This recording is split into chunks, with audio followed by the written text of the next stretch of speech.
Assalamualaikum warahmatullahi wabarakatuh. Waalaikumsalam. Waalaikumsalam. Ini mungkin pertemuan yang lalu atau yang berapa hari yang lalu Pak ya? Iya, yang pernah kita dapat buku. Ya? Ada buku dibagi dulu.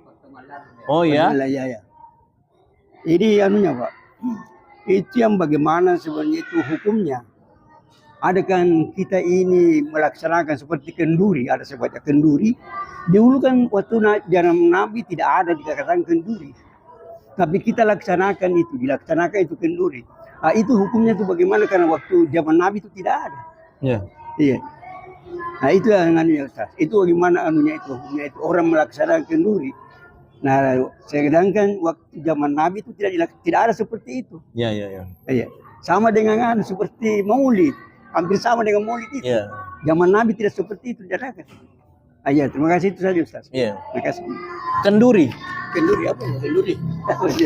Ada di buku itu apa? Ya. Takziah lah. Ya seperti itu mungkin. Seperti takziah begitu ya. Kenduri ya seperti kenduri itu kan bahasa ya di Jawa itu kan seperti itu. Ya. Jadi kalau kita berpatokan semua harus dikerjakan oleh Nabi, Iya. nah itu kita nanti agak sulit itu. Iya. Karena zakat fitrah kita saja itu Pak, aslinya di zaman Nabi itu tidak ada yang pakai beras. Maka kalau kita berpatokan dengan zaman Nabi, harus dikerjakan oleh Nabi, itu repot nanti kita mau zakat fitrah harus beli kurma, beli gandum itu. Iya.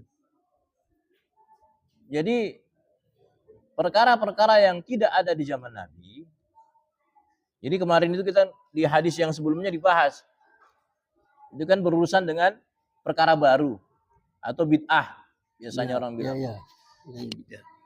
Perkara bid'ah itu apa? Semua perkara baru. Tapi kalau dalam perspektif syariat atau pandangan syariat, bid'ah itu apa? Perkara-perkara baru yang tidak berdasarkan dalil-dalil syariat. Kalau berdasarkan dalil-dalil syariat, ada istilahnya bid'ah hasanah atau bid'ah yang baik. Contoh kecil saja Pak, tidak usah kita ke Maulid dulu. Sekarang begini, wajib hukumnya apa?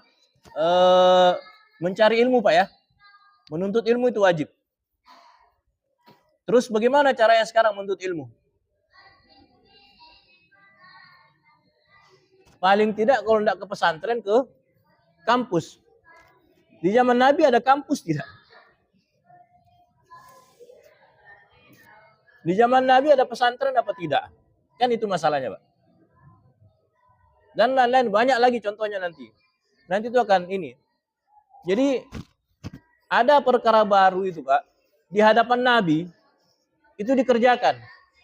Dan di sinilah kita harus mencontoh bagaimana Nabi menghadapi perkara yang baru. Di hadapannya contoh kecil itu hadis yang terkenal Sayyidina Bilal bin Rabah. Didengar suara langkahnya di surga, tapi orangnya masih di dunia. Maka ditanya, wahai Bilal, saya ini kan mendengar suara langkah kamu sudah di surga, tapi kamu masih di sini. Apa amalanmu? Amal apa yang kau perbuat? Berarti kan Nabi tidak tahu nih amal apa yang diperbuat.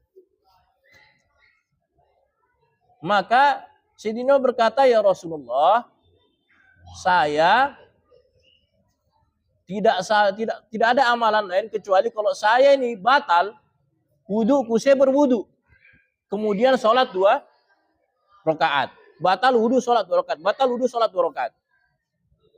Maka dia katakan Nabi, oh iya karena itu berarti. Nabi tidak katakan saya tidak pernah perintah itu. Jadi Rasulullah itu perintahnya Rasulullah apa? Tidaklah orang berwudu, kemudian dia sholat 2 rakaat, pahalanya sekian begini. Begitu perintahnya Nabi. Tapi Nabi tidak pernah perintahkan kalau batal wudu kau lagi, kalau batal wudu kau lagi. Batal wudu sholat, batal. Nabi tidak pernah perintahkan begitu. Dan di zaman Nabi juga ada, di Mesir apa di daerah mana begitu. Ada seseorang, imam. Itu kemarin kita sudah bahas.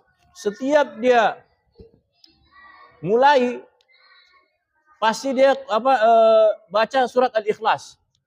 Setelah surat Al-Ikhlas selesai baru dia baca surat lain. Jadi setiap sholat selepas baca Al-Fatihah Al-Ikhlas dulu, baru baca surat lain. Al-Ikhlas dulu baru baca surat lain. Maka diprotes. Dilaporkan sama Nabi, ya Rasulullah ini orang sudah dikasih tahu, tapi tidak nurut. Maka dipanggil sama Nabi. Ditanya, apa yang membuatmu tidak menerima usulan teman-temanmu? Dia katakan, ya Rasulullah, saya cinta dengan ini surat. Ya saya tidak mungkin meninggalkannya.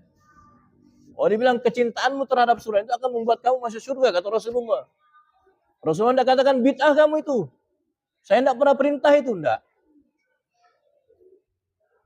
Disinilah para ulama memandang segala sesuatunya sesuai syariat atau tidak. Sesuai dengan hadis atau tidak. Bisa dipahami Pak ya? Kalau kenduri-kenduri itu sesuai dengan hadis, ya silahkan. Apa isinya kenduri itu aja dulu. Ceramah, umpamanya. Masa ceramah dilarang di zaman Nabi? Masa ceramah tidak boleh? Ceramah kan mengingatkan kematian, nanti di situ dibahas hukum-hukum fikih dan lain sebagainya. Masa itu tidak boleh? Apalagi Pak? Begitu juga maulid. Apa isinya? Ketika ada perkara amal baru, isinya yang dilihat Pak. Ada dalilnya atau tidak? Kalau perkara-perkara itu patokannya tidak pernah dikerjakan oleh Nabi, itu repot Pak. Karena azan tidak ada riwayatnya Nabi itu azan tidak ada. Itu yang biasa iya, seperti maulid ada kata bid'ah, ini salah. Iya. Ada seperti begitu Ustaz. Madmumah, kalau Imam Syafi'i membagi bid'ah mahmudah, bid'ah madmumah. Bid'ah yang terpuji dan bid'ah yang tercela. Bahkan kalau Imam Al-Ais itu dibagi menjadi 5 lagi. Ada bid'ah yang wajib, ada bid'ah yang sunnah, ada yang bid'ah yang mubah, ada bid'ah yang makruh, ada yang bid'ah yang haram.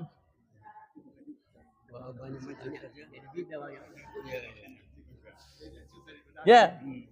Karena apa? Kalau dilihat dari kata Imam Ibnu Hajar Al-Asqalani, bid'ah itu secara bahasa itu tadi.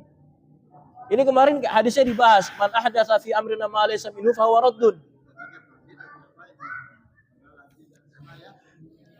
Hadis yang kemarin itu. Tidak wajib, tidak sunnah. Langsung. Semuanya. Kalau begitu tuh repot Pak. Tarwih kita sekarang ini tidak sesuai dengan zaman Nabi. Bahkan tarwih tidak ada di zaman Nabi Pak. Tidak ada tarwih di zaman Nabi itu tidak ada. Yang ada hadisnya Sayyidah Aisyah mengatakan Nabi itu sholatnya 8 rakaat ditutup itu setiap malam. Tidak cuma bulan Ramadan. Bahkan ketika Nabi mengadakan berjamaah di masjid, hari pertama, hari kedua, hari ketiga beliau tidak hadir. Orang sudah menunggu ini, mau berjamaah. Ditanya besok, kenapa tidak hadir ya Rasulullah? Saya takut ini jadi wajib. Kalian menganggap ini wajib. Maka Sayyidina Umar bikin tuh berjamaah. Dan orang dulu sholat tarwihnya itu sebelumnya itu sholat malam. Maka tarwih dibikin di awal waktu. Itu bid'ah juga tuh. Habis isya tarwih. Ramadan itu bid'ah juga itu. Sayyidina Umar bikin yang makanya Rasulullah setelah itu menjadi kebiasaan, Sayyidina Umar katakan ni'matul bid'ah hasih. Kata Sayyidina Umar, sebaik-baik bid'ah inilah sebaik-baiknya bid'ah. Jadi ya, Barzanji itu kan isinya puji-pujian kepada Nabi, sholawat. Innallaha wa ayatnya jelas. Innallaha wa malaikatahu yusholluna 'alan nabi ya ayyuhalladzina shallu 'alaihi wa sallimu taslima. Bersolawatlah dan kirim salam kepada Rasulullah. Nah, caranya bagaimana? Tapi kalau maulid campur lagi perempuan yang joget-joget terus. Nah, itu yang haram. Bukan maulidnya yang haram, caranya itu. Ya, sama praktek takbir itu loh, takbir keliling. Pakai speaker, wallahu a'lam. Jadi patokannya itu ada sesuai dengan syariat atau tidak. Karena kalau prinsipnya itu tadi, pokoknya kalau Nabi tidak kerjakan ya sudah. Bahkan dia mengatakan begini, meskipun itu baik, kalau tidak pernah dikerjakan oleh Nabi, maka tetap tidak baik jadinya katanya. Oh, kalau begitu hancur kita ini yang zakat fitrah pakai beras. Iya, Pak. Nabi itu seumur hidupnya kalau kurban pakai kambing, Pak. Bagaimana kalau di daerah yang susah kambing itu bagaimana, Pak? Adanya sapi, kan boleh unta, sapi sama kambing. Dan lain-lain sebagainya, macam-macam, Pak. Jadi enggak semudah itu. Wallahu a'lam. Terang, Pak ya? Ada yang mau disampaikan lagi, Pak? Ya, satu lagi. Assalamualaikum warahmatullahi wabarakatuh. Waalaikumsalam. Yang saya mau tanyakan ini mungkin bukan pembahasannya sekarang. Mungkin di hadis ada. Kalau orang masbut ini sudah penuh baris, baru kita datang sendiri. Apa berdiri di tengah atau memukul untuk menemani ke belakang atau ke samping? Kan ada juga pendapat harus ke pinggir, ada juga yang di tengah, selurus dengan imam. Kemudian kita pukul atau minta mundur satu orang. Kalau ini mengerti jamaah, tapi kalau tidak, ya bagaimana? Mungkin ada hadisnya yang bisa dijelaskan, Pak. Ya memang kan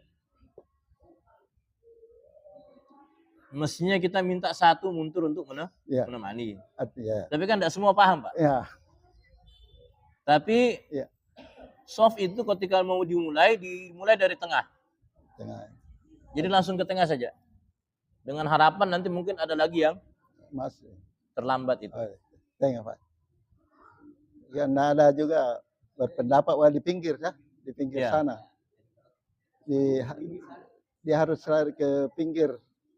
Kalau dia sendiri misalnya masuk, Ya. Iya, sendiri. masuk, di Iya. sana penuh, di sana penuh, Iya, dia tetap di tengah sendiri. sendiri. Makanya itu semestinya dari tengah supaya tidak bolong-bolong. Karena kalau tidak begitu dimulai dari pinggir, ada yang pinggir sana, ada yang pinggir sana kan, akhirnya nanti soft tidak rapat itu. Jadi dimulai dari tengah, nanti kalau ada yang datang tengah, terserah nanti sini, pokoknya dimulai dari Itu tengah kalau itu ke pinggir. itu kalau diprediksi ada yang datang, tapi kalau tidak ada, Apa? Kalau tinggal sendiri, kalau tidak ada misalnya Apa? sendiri, Tetap artinya dimulai tidak ada dari datang, tengah. dari tengah. Tetap dimulai dari tengah ya. Wallahu a'lam. Terus tidak dipanggil, tidak apa namanya? memanggil orang. Tidak artinya yang di depan itu tidak, kan kalau misalnya dipukul dia mengerti mungkin mundur atau bagaimana untuk menemani yang satu orang ini. Nanti ada misalnya datang dari luar baru maju satu. Enggak, anu pun enggak. enggak apa-apa, Pak. Nah, Enggak apa-apa. Meskipun sendiri, Pak. Guys, sendiri Enggak masalah, iya, enggak masalah. Iya, Iya. di belakang selurus dengan ini, Di tengah, selurus toh? dengan imam. Yang sejajar Iya, dengan imam. sejajar dengan imam. Iya. Iya. Terima kasih, Pak. Iya.